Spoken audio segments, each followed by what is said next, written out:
Tú eres bueno.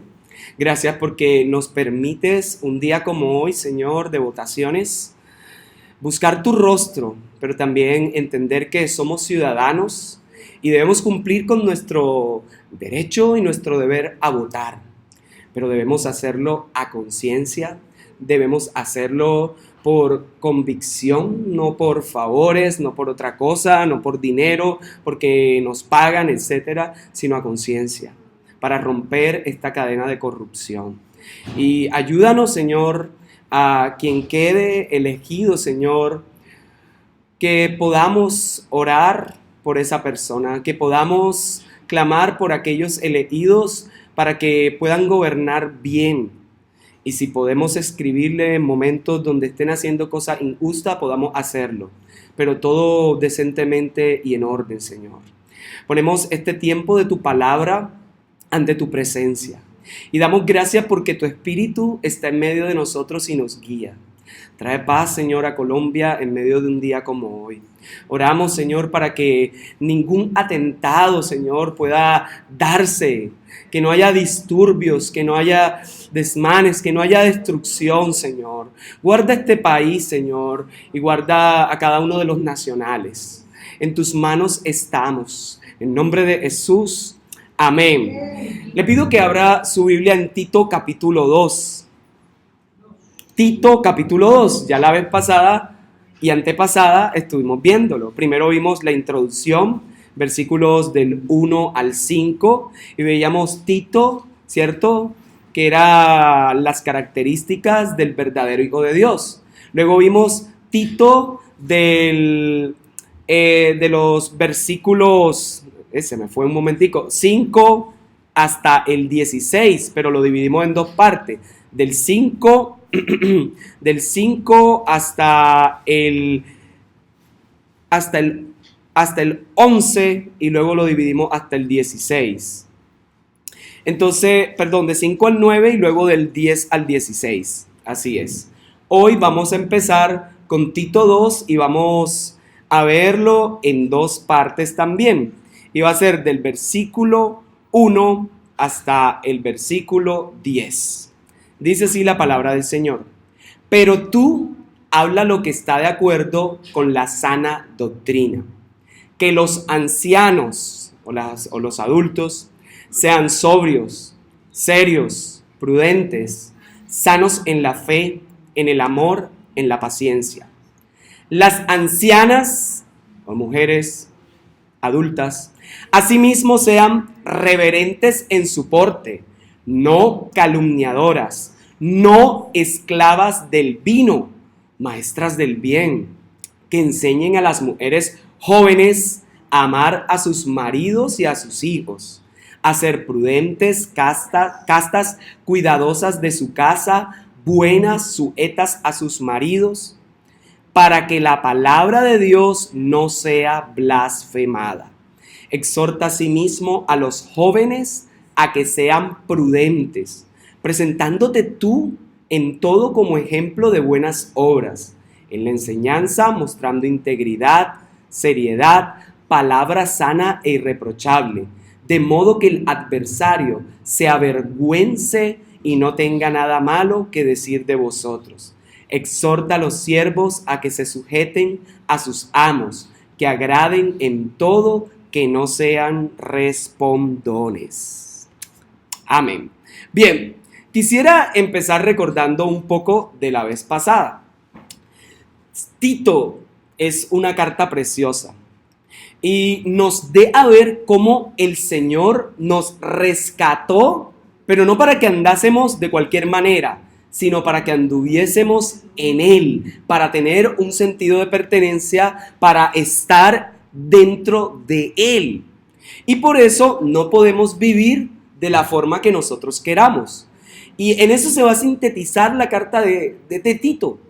Como Cristo ha expresado su gracia poderosa y su salvación y nos ha dado su vida eterna, entonces el creyente, mientras esté en la tierra, no puede vivir como se le da la gana. Tiene una forma de vivir. Y eso es lo que va a apuntar Tito. Tito fue compañero de Pablo, recuerden, era misionero junto a él. Y de hecho, Tito lo escogió Pablo para los momentos de crisis. Eso pasó con la iglesia en Corinto. Le ayudó a resolver los problemas más difíciles, donde ningún otro podía. Ahí enviaba a Tito. Cada vez que había un incendio, el bombero que iba a apagarlo era Tito. Entonces, Tito, a pesar de su juventud, era un hombre sabio y era un hombre maduro. Y a ese hombre maduro espiritualmente lo mandó a que hiciera misiones. Lo mandó encomendado para que hiciera la obra de Dios. En Corinto recogió una ofrenda, en otros lugares instituyó también ancianos. Aquí, especialmente a Creta, fue dejado para dos cosas. ¿Quién me la recuerda? La primera cosa es corregir lo deficiente. Y lo segundo, establecer un liderazgo sano en las iglesias. Los cretenses, si recuerdan, tenían fama de mentirosos, inmorales y engañadores.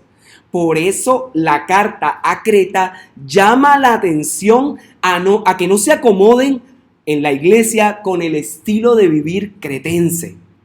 Y les decía que en la iglesia muchas veces trae los valores del mundo acá, trae los valores de Cartagena acá y todo tipo de creencia. Entonces, Tito es una belleza. El capítulo 1, también nos exhorta a que hay que taparle la boca a aquellos que quieren pervertir el evangelio tal y como fue enseñado por el Señor y sus apóstoles. En este tiempo sería, hay que taparle la boca, decirle silencio a aquellos maestros que hoy quieren enseñar mal la palabra, que quieren llevarnos a toda clase de fábulas y doctrinas.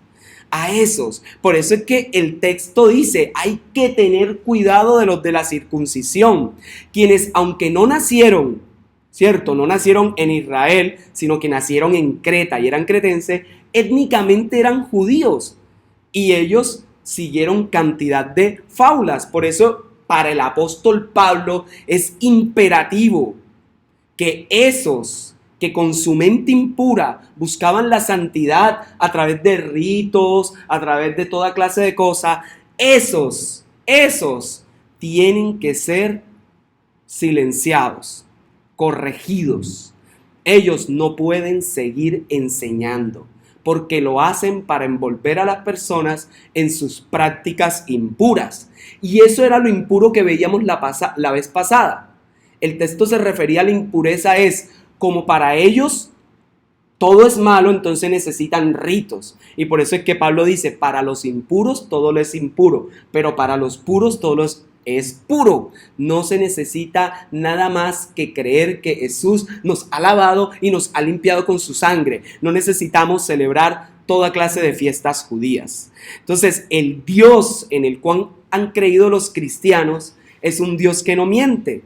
Y colocando estas palabras en oposición o colocándola en comparación al mundo actual, esas palabras son opuestas a lo que el mundo predica. Iban en contra del valor de lo que creían los cretenses y muchas de las cosas que hoy Dios nos ha enseñado van en contra de los valores actuales, porque hoy el mundo se va en pro de la inmoralidad, en pro de hacer toda clase de chanchullos, en pro de destruir la familia, en pro de muchas cosas, de la pereza, del trabajo fácil. Y hay cosas que no vemos como pecado. Por ejemplo, eso de querer prosperar enseguida, eso de querer, yo quisiera ya tener todo el dinero del mundo para estar libre de no trabajar. Hay muchos que a los 20 años quisieran ganarse el baloto, no trabajar más, viajar por el mundo y estar relajado. Y eso lo vende el mundo, pero la realidad no es así. Pocos se ganan el baloto. Lo dicen aquellos que lo han comprado. Oiga, casi sale un amén. Entonces, hermanos, no se pueden dejar engañar, es lo que está diciendo. Los que son seguidores de Cristo no pueden ser hipócritas siguiendo la forma de vivir del mundo, pero confesando con su boca que Jesús es su Salvador. Por eso, ojo, el liderazgo corrupto de la iglesia de Creta tenía que ser cambiado de forma urgente. Cuando el liderazgo es corrupto, toda la iglesia es corrupta, toda se va dañando. Entonces el cuerpo de líderes tenía unas características que lo identificaban. Eran soberbios, se llenaban de ira fácilmente, les gustaba emborracharse, entraban en contienda, servían a la obra del Señor, pero para tener plata. Habían abandonado la hospitalidad, la justicia y la humildad. Y aunque habían sido enseñados, se comportaban como contumaces. ¿Y qué es contumaz? También lo decíamos la vez pasada. Esto, aquellos que son corregidos una y otra vez, son instruidos, son enseñados, pero siguen en el error, pero siguen haciendo lo mismo. Por eso, si ellos siguen en lo mismo y siguen en lo mismo, definitivamente hay que frenarlos de alguna forma. Tanto así que Pablo dice, deben ser reprendidos duramente. En el capítulo 1, imagínense, Pablo era teso, dice 1. Por eso el versículo que antecede lo que vamos a ver ahora, mire el 1.16. Mire el 1.16 lo que dice. Profesan conocer a Dios, hablando de esos maestros, pero con los hechos lo niegan, siendo abominables y rebeldes, reprobados en cuanto a toda buena obra. Y eso va a entrar en contraste con el 2.1. ¿Qué dice el 2.1? Pero tú habla lo que está de acuerdo con la sana doctrina.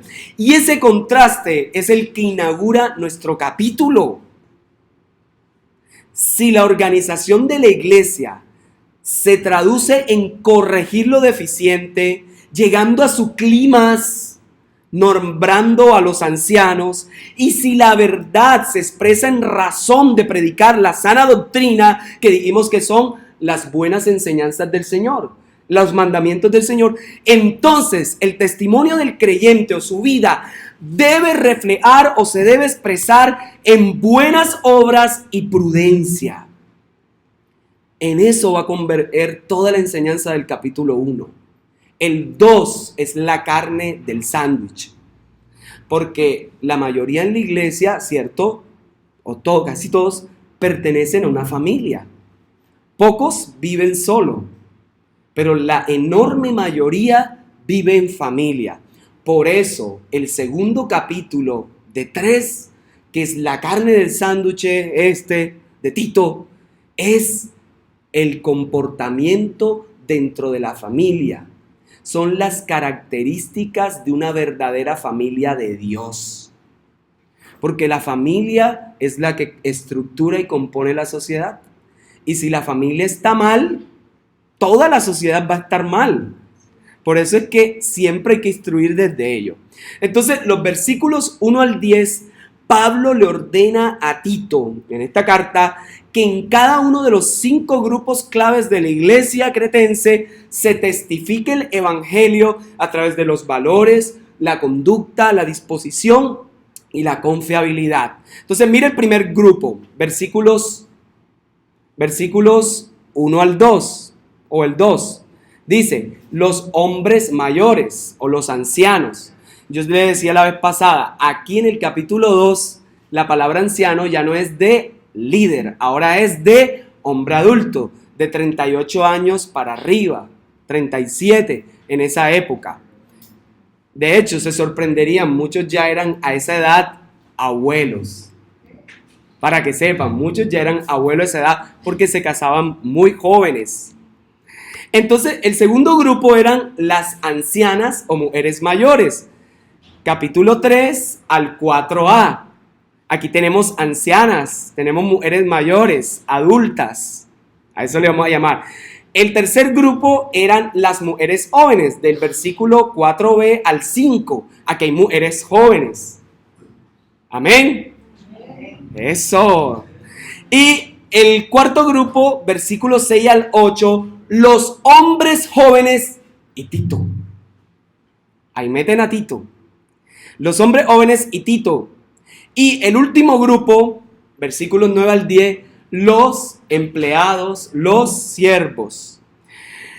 Y esto es una belleza. El próximo domingo veremos los versículos 11 al 15. Ahora, decían que dicen que son creyentes. Lo que decían allá era que son creyentes, pero con su testimonio, con la manera de vivir, mostraban que no lo eran. No respaldaba su confesión. Ahora, quiero preguntarle a usted. ¿Usted dice que es creyente? ¿Usted dice que es de la iglesia del Señor? Bien, ya se respondió. Ahora, ¿qué dicen los demás? ¿Qué dicen los que lo conocen? Ahora, ¿qué dice usted mismo? Si ven un Transcaribe, ¿alguien podría identificarlo? ¿Sí? Haciendo una fila en un banco, haciendo una fila de esas de la EPS, cuando incumplen y todo, ¿lo pueden identificar? Entonces, este capítulo va dirigido al testimonio de los hogares, el testimonio que debe llevar los creyentes. Y eso es a lo que a mí me llama mucho la atención. ¿Y cómo empieza el versículo 1? Si alguien lo quiere leer. ¿Cómo empieza? El versículo 1 es un llamado a no ser como los falsos maestros. Por eso le dice, pero tú habla lo que está de acuerdo con la sana doctrina. Es como si le dijera, ¿sabes qué? Tito, tú eres diferente a ellos. Tú no te comportes como ellos. Tú enseña diferente. Si ellos enseñan a que hay que ser libertinos, tú enseña lo contrario. Si ellos enseñan que hay que andar en toda clase de borracheras, tú enseña lo contrario. Y va el primer gran grupo, que son los ancianos y ancianas, el primer y segundo grupo. Ahora, los adultos mayores, a mí me parece interesante, dice, que los ancianos sean sobrios, serios, prudentes, sanos en la fe, en el amor. Y más adelante en el 4, que hablando de la anciana, en el 3, asimismo, las ancianas sean reverentes en su porte, no calumniadoras, que enseñen a las mujeres jóvenes a amar a sus maridos. ¿Qué me parece interesante? Ser sano en la fe tiene que ver con enseñar la conducta cristiana, pero vivirla, reflejarla. Ahora, lo interesante que empiece por los mayores es porque está diciendo, ustedes, adultos de la iglesia, son los referentes para las generaciones que vienen atrás. Si ustedes se colocan en el culto y alzan sus manos y alaban a Dios, los jóvenes y los niños van a ver eso y van a hacerlo. Pero si ustedes no hacen nada, es indiferente, los niños van a ver eso y van a decir, si así lo hace, yo también me quedo así. Si los niños nos ven a nosotros escuchando cualquier clase de música que no edifique y que no sea para la alabanza de Dios, entonces los niños van a decir, pero si mi tío, mi tía, mi abuelo, mi prima, mi mamá, mi papá, mi hermano, escucha esto, entonces, ¿por qué yo no? ¿Por qué yo no? Ahora, si las generaciones que vienen nos ven viendo toda clase de películas, entonces ellos van a decir, pero si tú lo ves, ¿por qué me quieres tapar los ojos si tú estás viéndolo? ¿Cuál es la diferencia? Es decir, que cuando yo tenga tu edad, yo sí puedo abrir los ojos y mirar esas escenas. Eso lo van a aprender. Yo creo que aquí Pablo le dice a Tito, familia, la gente mayor en la iglesia, la gente adulta, es el referente para los demás. Así que, hermanos, nosotros somos referentes para otro. Y eso es lo que está apuntando Pablo. Los adultos en la sociedad grecorromana de esa época, ellos eran el top, eran los superhéroes de cada casa y de cada familia. Hoy no lo es tanto así, pero Pablo lo dice en un contexto donde el papá y la mamá se respetaban y toda la familia seguía lo que ellos hacían. Y Pablo lo que le está diciendo, como los hijos imitan el ejemplo y los nietos imitan el ejemplo, ustedes vivan de acuerdo a lo que agrada a Dios, para que cuando vean su conducta, ellos la imiten o la repitan. Psicológicamente está demostrado que cuando las personas, los adultos, los padres, pelean, se golpean delante de los hijos, o incluso ellos alcanzan a escuchar o luego ven los moretones, ellos guardan esas imágenes y muchas veces, si no se trabaja y si no se cuida la conducta de ellos, quedan propensos a repetirlas. ¿Oyeron? Quedan propensos a repetirlas, no en todos los casos, pero sí hay grandes posibilidades que lo repitan. Así como quienes han sido víctimas de cualquier clase de abuso, golpes, lo que sea, pueden o retraerse o quedar, ¿cierto?, con ganas de hacer lo mismo para poder expiar su propio pecado. Entonces, hermanos, aquí lo primero es para el grupo de adultos y para los jóvenes también, porque hay niños en este lugar, hay muchachos en este lugar que nos ven.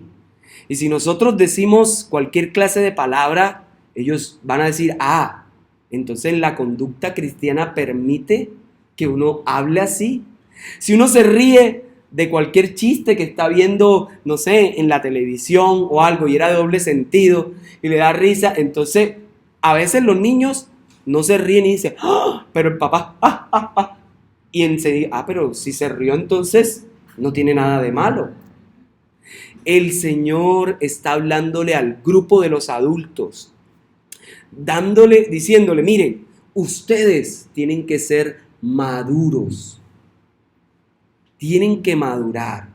Ahora, lo interesante es que a lo largo de la vida, en el mundo natural, se supone que los frutos maduran con el tiempo, pero hay algunos que no, banean, se dañan. Pero a veces el tiempo no es proporcional a la madurez, y sobre todo en el ámbito cristiano.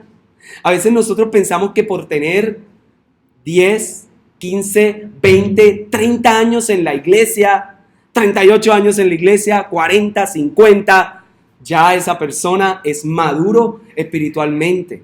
Pero resulta que no.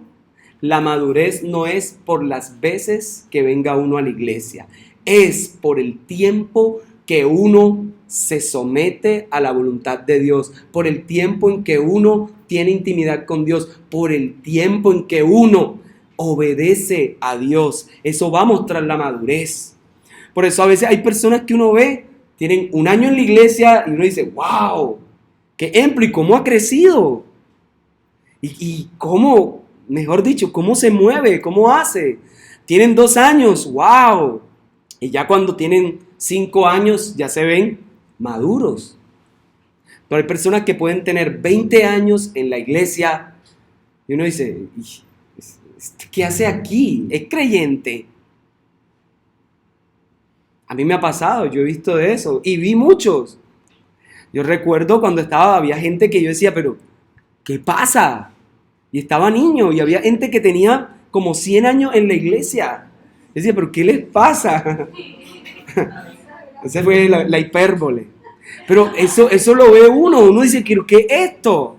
Entonces el Señor nos llama a que seamos maduros en la fe y por eso esa cantidad de cosas que ahí coloca.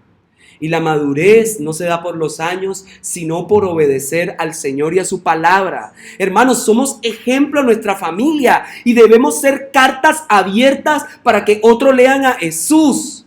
Que el paso del tiempo no traiga solo cabello blancuzco, piel un poquito con menos colágeno, sino que traiga presencia de Dios. Traiga sabiduría, traiga un buen trato, traiga la capacidad de enseñar a otros. Si son mujeres, enseñar a las más jóvenes cómo llevar a su hogar. Si no tienen esposo, cómo, sí, prepararse en oración para esa persona que están esperando.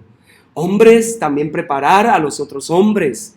Y así sucesivamente. Hermanos, la iglesia tiene que abrir los ojos y entender que tenemos hijos, sobrinos, nietos, primos, tenemos familia que nos ve. Y eso para mí es vital. La forma en que uno muestra que tiene a Cristo en el corazón es también dando frutos dignos de arrepentimiento. Y eso son nuestra conducta. ¿Cómo está su conducta? Cuando nos ponemos, cuando nos da rabia algo y en medio de las discusiones familiares nos volvemos qué tan ofensivos. Uno tiene que evaluarse. Uno tiene que revisarse. Con el tiempo deberíamos aprender a cómo discutir sin llegar a pelear, sin llegar a herir. Porque el problema en la familia es que, como es la familia, uno siente el derecho y se siente con autoridad para tratar como sea. Bueno, no sé si a usted le ha pasado, pero eso sucede. Entonces, hermanos, el texto es precioso en ese sentido. El hilo conductor, entonces, es que se enseñe lo que está de acuerdo a la sana doctrina y que se enseñe con autoridad, que los diferentes miembros de la comunidad reflejen la gracia de Dios para que así adornen la doctrina a través de buenas obras. Entonces, el objetivo del autor es que las personas de Creta sean ejemplo de vida. El objetivo del autor hoy para Árbol de Vida para las Naciones es que nosotros seamos ejemplo de vida. Que nuestras familias nos vean y digan, así se vive. ¿Está dispuesto usted a ser ejemplo de vida? ¿Está haciéndolo? Qué bueno que el Señor le haga ese ejemplo de vida. Amados hermanos, vamos al texto otra vez. Entonces sigue diciendo las características que le coloca a los ancianos: sobrios, serios, prudentes, sanos en la fe, en el amor y en la paciencia. Y todas esas características son las de una persona madura. Sobrios, lo repite, pareciera que lo dice no solo por lo de beber. A las mujeres sí le dice, no sean dadas al vino, ¿cierto? Esclavas del vino, usa la palabra, porque era una característica de los cretenses, emborracharse. Pero aquí le está diciendo sobrios en el carácter, es decir, que con todo permanezcan con seriedad, con integridad. A eso se refiere con sobriedad. No solo ese aspecto de no emborracharse, serios y prudentes, que sean capaces de ser vistos como una persona como una persona digna. Y yo le hago una pregunta: cuando usted lo ven, ¿cómo lo miran? ¿Lo ven paciente? ¿Lo ven como una persona digna? Ahora, cuando le habla a las ancianas, le dice reverentes en su porte. Y eso tiene mucho que ver con el contexto. Porque en ese momento las mujeres en edad muy joven se casaban. Y la idea era que la que no estaba casada se pensaba que, bueno, esa quiere vivir libertinamente. Ese era el concepto que había en esa época. Ahora, lo que está diciéndole Pablo es, ¿saben? Ustedes compórtense de tal manera que las vean como mujeres dignas. En esa época, las religiones que venían orientales, semitas, tenían un problema. Y era que enseñaban a sublevarse. Aquí Pablo enseña esto como diciéndole, miren, compórtense bien en su hogar para que la gente vea que el cristianismo no es como las otras religiones orientales, que no es de esos que invitan a sublevarse y a ir en contra de todo lo que se dice, en contra de la familia. No, enseñen que el cristianismo busca que la familia sea sólida.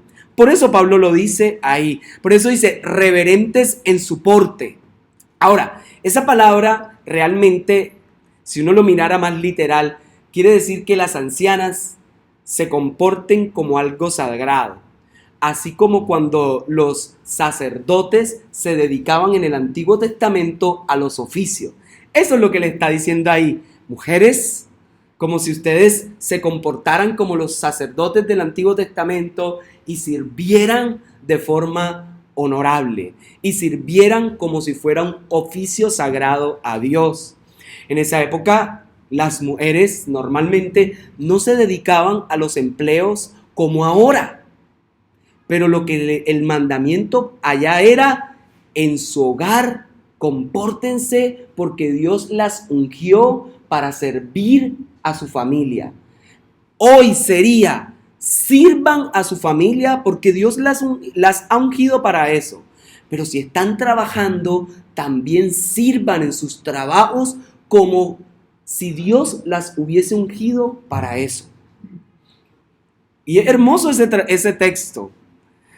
Y a mí me gusta porque la alusión que hace en el original es: su tarea es servir como si sirven a lo sagrado.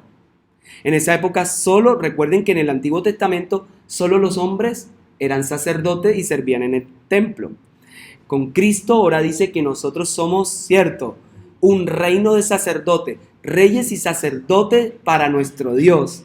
Entonces aquí le está diciendo: la mujer también es sacerdote. Ojo, en el texto de allá, acá es que se comporten como si sirvieran como un sacerdote. Qué belleza, ¿verdad? Pero también dice: no calumniadoras. Y la calumnia es una actitud que tiene Satanás, ¿cierto? Pero literalmente, voy a decirle literalmente lo que dice ahí en el griego, es: no sean diablas. Esa es la palabra que realmente utiliza. No sean diablas. Cuando habla de no calumniadora. Y si recuerdan, desde el principio aparece Satanás como mentiroso, engañador, como padre de mentiras, como que engaña. Entonces, la palabra griega que utilizan para decir no calumniadoras, literalmente es: no sean diablas. Hoy, una forma de traducirlo podría ser: no chismosas. Es decir, no vayan de casa en casa comentando los asuntos de la congregación, de la familia, de los hermanos. Vayan de casa en casa sanando las heridas de las familias, de los hermanos. Y una bendición que Dios ha dado al cuerpo de mujeres de acá es poder sanar a las familias. Árbol de vida para las naciones.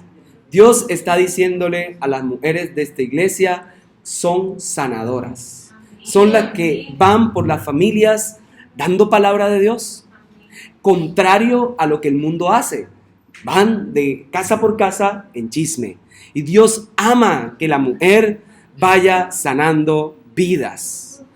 Ahora, dice también algo, le dice a ella: no, que no sean, ¿cierto?, esclavas del vino. Si nos pidieran una palabra más actual, no sean adictas al alcohol. Esa sería como la palabra actual. Ahora, en esas sociedades era muy común, ¿cierto?, que tomaran, se emborracharan.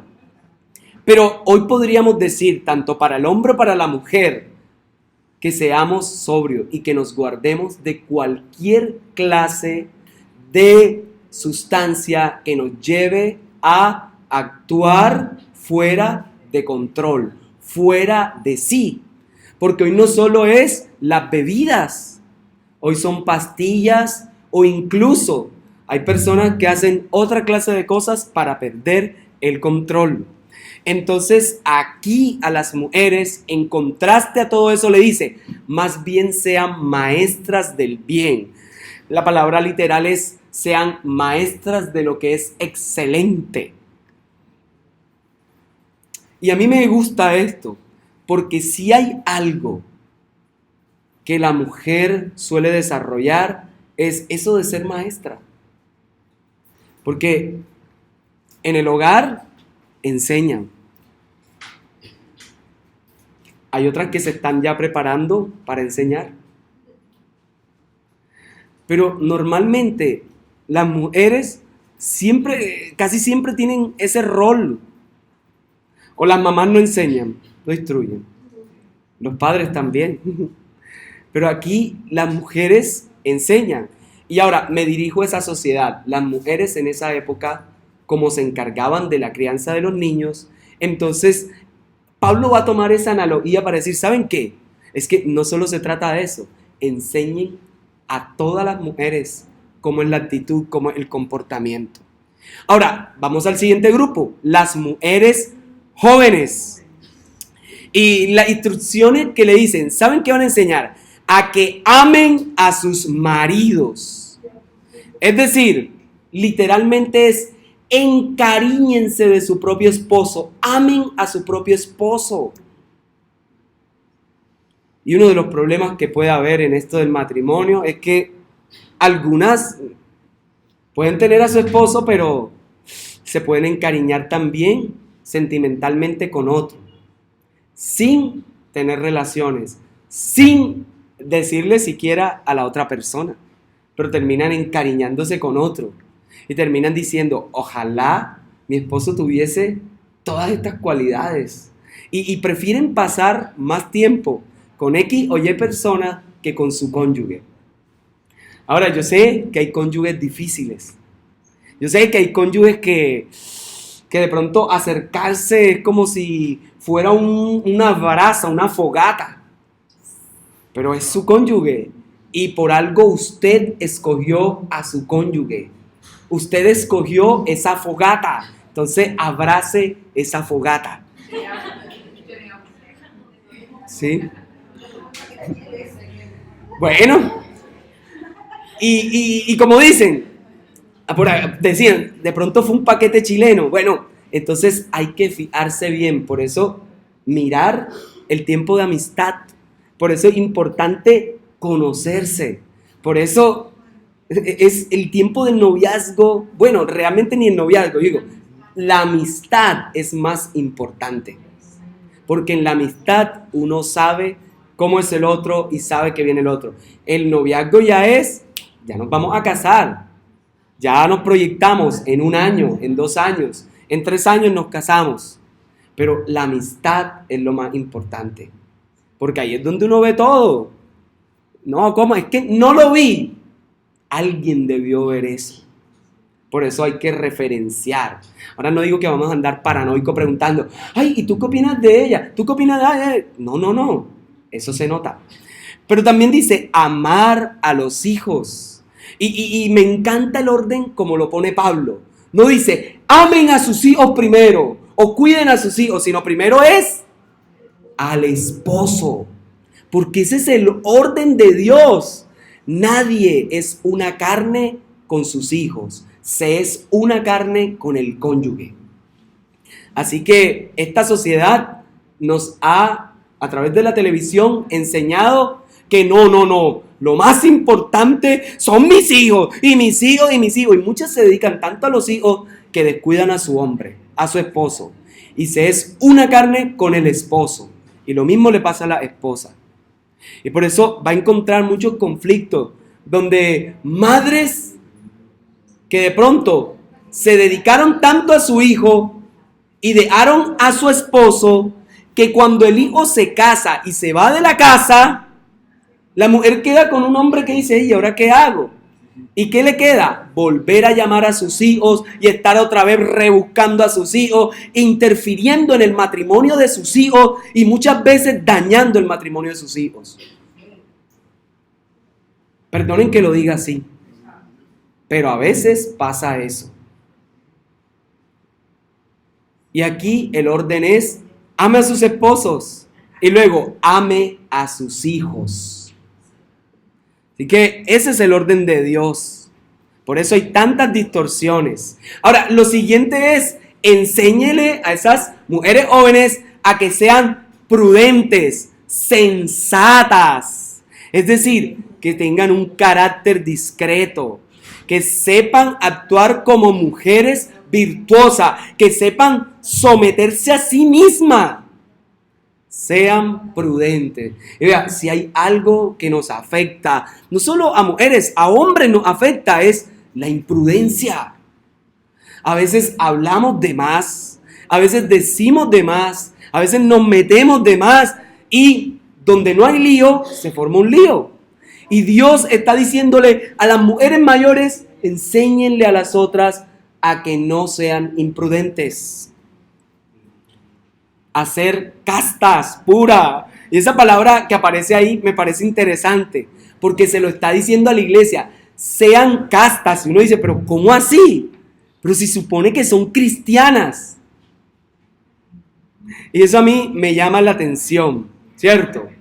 Pero parece que no solo se refiere a la pureza, ¿cierto?, en el trato con el esposo, sino a la pureza aún en la mente, cómo piensan, que cuiden su casa, ¿cierto?, que sean hacendosas del hogar, dicen por ahí, es que sepan mantener su hogar en orden. Y ahora, esto es una tarea de ambos, pero recuerden que estamos en un contexto greco-romano, donde la mujer está 100% dedicada al hogar.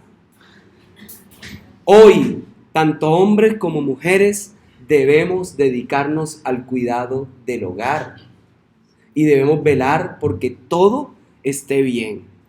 ¿Ok? Y siguen las palabras buenas, bondadosas, y me llama la atención que dice sujetas a sus maridos. No dice que en sujeta le dé al marido, sino sujetas a sus maridos. Y eso para mí es interesante. Ahora, la palabra que utiliza ahí, sí, sujetas a sus maridos, es interesante que Reina Valera utiliza una palabra que me parece muy acertada, ¿cierto? Lo que tiene que ver con sujeción. Pero algunas versiones, por tratar de darle sentido, ponen obedezcan. Pero la palabra real es sujeción. Es orden. No significa que obedezca ciegamente todo lo que diga, sino que la sujeción implica para Pablo, en todos los textos que trata, alguien que con su vida es modelo de ejemplo para que la otra persona lo haga igual. Por eso no usa la palabra obedezcan, sino la palabra sujeción. Y eso es lo interesante. Ahora, sigamos rápidamente para ir terminando. Los hombres jóvenes. Y Pablo también los exhorta a ser prudentes. ¿Sí ven? Es decir, esa es una palabra que recorre todo el pasaje.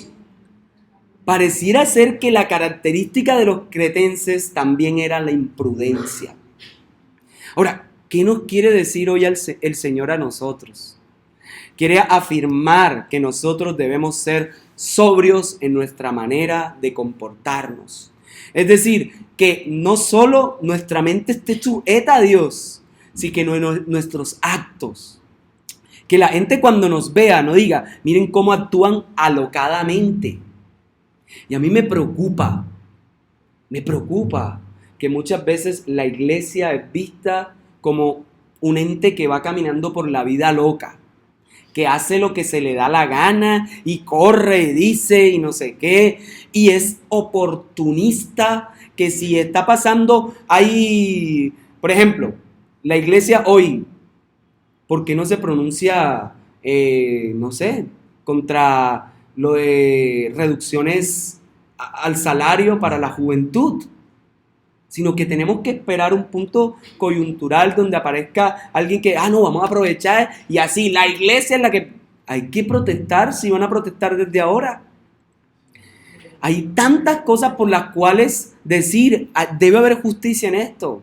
¿Por qué como iglesia no nos levantamos, así como nos levantamos para decir, no, que la ideología de género y esta cosa? ¿Por qué no nos paramos para decir, ¿dónde están las curules que se le quitaron y que nunca se asignaron a los campesinos víctimas de la violencia?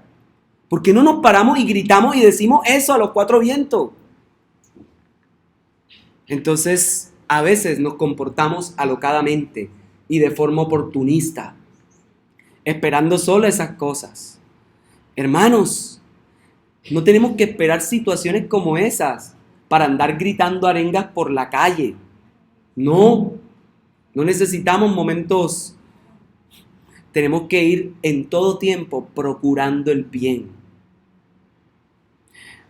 Y a mí me llama la atención porque es que ser sobrio es tener la mente sueta.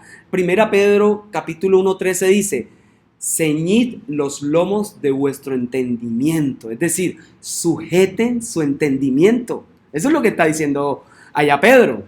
Ahora, en Romanos 12:2 le dice, ¿saben qué? Renueven su mente, ¿cierto? Cambien su manera de pensar por medio de la renovación del entendimiento. ¿Para qué? Para que sepan cuál es la buena voluntad de Dios, agradable y perfecta. En 2 Corintios 1:12 nos habla de la conciencia limpia, de la mente limpia, ¿cierto? Y Proverbios 16:32 remata, ¿cierto? Mejor es el que no sé qué, que el que... Es decir, el que deben ser, mejor es el que tarda en airarse. Pero también dice, es mejor el que se enseñorea de su espíritu, de sí mismo, que el que sale loco a tomar una ciudad. Es decir, tiene mayor valor el que es capaz de dominarse que el que es capaz de conquistar un pueblo. Y uno dice, pero wow, qué comparación tan fuerte, porque tenemos por héroes a los que son capaces de tomar una ciudad. Pero aquí no, el héroe es el que se controla a sí mismo. Santiago, ¿cómo lo va a decir? ¿Saben?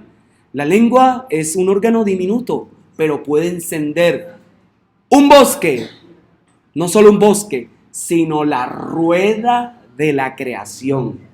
Hermanos, el Señor nos dice a los jóvenes, a los varones, sujetémonos a nosotros mismos, sujetémonos al Señor. Y luego nos dice, sean ejemplo en buenas obras. Eso se lo dice a Tito. Y sobre todo le dice a Tito, ¿sabes? Cuando enseñes, no enseñes por salir del paso. No enseñes por solo cumplir con un domingo, con un martes, con un viernes, con un sábado. No. Cuando lo hagas, hazlo con integridad, con seriedad y con fidelidad. Dios nos muestra 3 elementos que no solo son para los varones, sino son para todos aquellos que quieran enseñar la palabra del Señor. Todo aquel que quiere enseñar la palabra debe ser íntegro, serio y fiel. Y esto no le quita que uno sea gracioso, que uno pueda salir y ver una película, no. No lo quita. Pero que si ves una película, sea serio y sea una película seria. Y sea una película que no vaya en contra de la integridad. Que si ve una serie, esa serie no apoye valores que destruyen el reino. Pastor, usted está exagerando. No, échele la culpa a la palabra del Señor. Y lo último, como termina esta porción con los jóvenes, es para que, cierto, el adversario se avergüence y no tenga nada que decir. Y esto me llama la atención, porque en el contexto cretense, la forma como se comportaba la familia de Dios hacía que el evangelio, cierto, fuera difamado.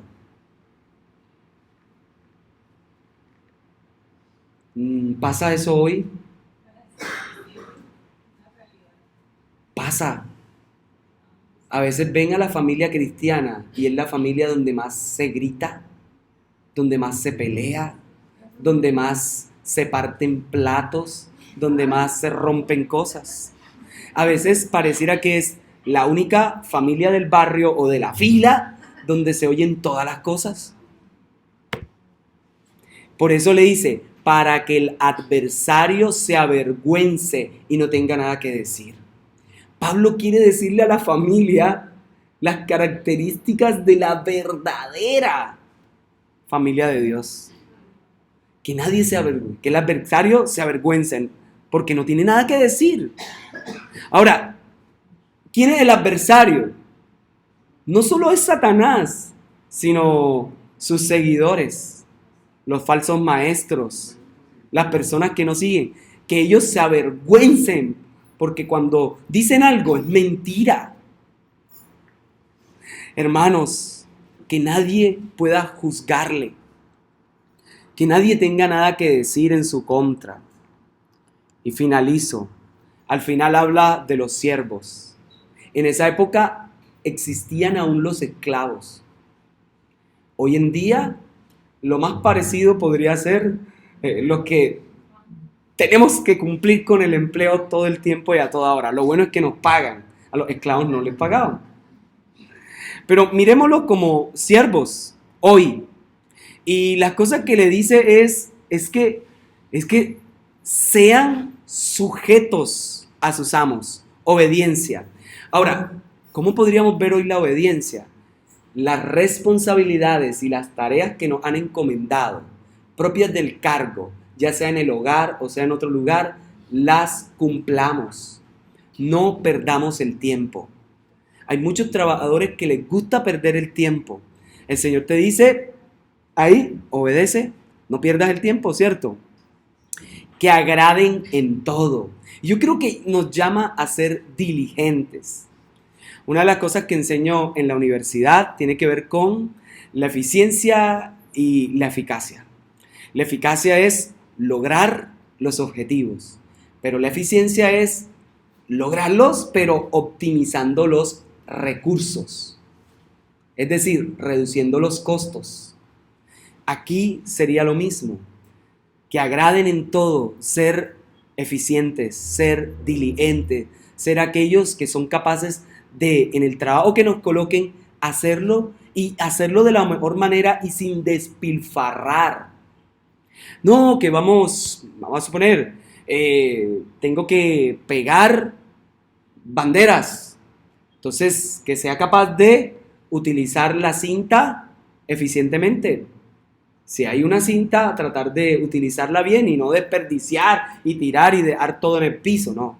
Si hay que, ya casi tenemos que hacerlo, pintar, entonces que no desperdiciemos, que no, vamos a hacer guerra de pintura, no, sino que hagamos las cosas bien, que tratemos de no manchar el piso. Y así le dice que no sean respondones. Y hay muchos que en sus trabajos les gustaría decirle 15, 20 palabras a su jefe directo. Y hay algunos que no les dicen de cara al jefe las cosas, pero por dentro y con los compañeros, sí, es un no sé qué, pero apenas va a entrar, ¡ay, mi jefecito! ¿Cierto? Entonces ser humildes en ese sentido y ser respetuosos. Y dice que no defrauden. Si algo necesitan los trabajadores de hoy y los servidores públicos que hoy van a ser elegidos es ser honestos, ¿cierto? Que no nos defrauden, que no nos roben.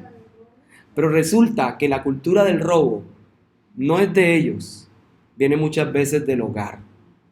Cuando vemos que los hijos traen instrumentos, lápices y cosas que no les dimos o que no tenían plata para comprarlo y no les decimos nada. O cuando otro tipo de cosas. Voy a cortar ya. Lo último dice que sean fieles en todo. Literalmente la palabra que quiere usar Pablo es confiables. ¿Se acuerdan que a los obispos les dice que tengan hijos, cierto, que no estén acusados de disolución? La palabra ya también es confiables. Entonces las palabras que se van repitiendo capítulo a capítulo es, cierto, que sean sobrios o prudentes y también que sean confiables o fieles en todo. Iglesia, el Señor nos está llamando a la fidelidad. El Señor nos está llamando a que vivamos no como la cultura cartagenera, sino que vivamos con la cultura del reino de Dios. El Señor quiere que hoy entendamos que somos ejemplo. Y concluyo con esto. Padres, hijos, jóvenes, adultos. A veces queremos escudarnos y decir es que esta es mi vida y esta es la vida de mi familia. Y efectivamente, sí, es tu vida. Pero que sea tu vida y la de tu familia no te da derecho a hacer lo que quieras. Porque tu vida ya no te pertenece. Cristo la compró a precio de sangre. Y por eso los que viven ya no viven para sí. Ahora viven para aquel que murió y resucitó por ellos. El Señor nos llama a vivir siendo ejemplo a otros. Cierto día en Facebook yo vi que salió un hombre, era un gringo, y empezaba a hablar de familia y decía, bien, nuestros padres deben entender que nuestra familia es aparte y es independiente y que ya nosotros salimos de ese contexto. Y oye, hasta ahí va bien, hasta ahí va perfecto. Pero después empieza a decir, y en el mundo yo tengo mi lugar y tengo que hacer lo que a mí me guste y luchar por mis sueños y por lo que yo quiero. Y si yo tengo mis hijos, yo tengo que priorizar lo que yo deseo. En el cristianismo, nuestra prioridad es seguir a Cristo más que a nuestros propios deseos. Dios nos llama a negarnos a nosotros mismos, a tomar nuestra cruz cada día e ir en pos de Él. Y ese tipo hablaba cosas que se oyen bien, se oyen bonitas y que agradan a esta generación. Y le decía, pero es que es mi vida y nadie se puede meter en mi vida. Yo te digo, tus hijos están metidos en tu vida, así que no puedes hacer lo que se te dé la gana. Eres cristiano, eres carta abierta a todo, no hagas lo que se te dé la gana. Así se comportaban los cretenses, así se comporta la cultura cartagenera de hoy. No quiere que nadie se meta, pues yo quiero decirte que la gente sí se mete. Y si la gente se mete, tiene que ver a Jesús en tu vida, porque somos carta abierta. Hay una canción que dice, no me importa lo canté mal. Que dice, no me importa lo que diga la gente de mí, si yo no le hago daño a nadie, ¿quién eres tú? ¿Cierto? Y dice, me vale todo. Pues no, quien vale es Cristo, su sacrificio y su sangre. Y a mí me tiene que importar lo que dice la gente, porque la gente ve a Cristo. Así que dejemos de decir, es que no me importa y yo hago lo que se me dé la gana. Tiene que importarte, porque los cristianos somos cartas abiertas. Y la gente tiene que ver a Jesús en nosotros, porque si no, entonces, sí vamos a tener de qué avergonzarnos. Y el enemigo va a tener cosas para las cuales decir, viste, te lo dije. Padre, gracias. Señor, gracias por esta palabra.